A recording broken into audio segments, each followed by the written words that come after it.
National Rumba Cuban Rock. 2 and 3 and 4, 2 and 3, 4, 2, 3, 4, 2 and 3, 4. So what tips we've got for you? So number one, on count 2, 3, keep your heels down as you're doing your figure 8, and on count 4, 1, as you're transferring your weight, start releasing the heel and showing a beautiful point with the turnout on count 1. So this is tip number 1. 2, 3, and here you can release your heel forward. 2, 3, and forward.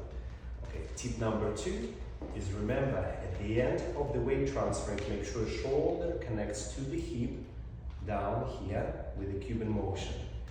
So don't just do figure 8, but very much use this compression, shoulder to hip to the heel on count and. So let's do it again. And 2 and 3 and 4 and 2 and 3 and 4.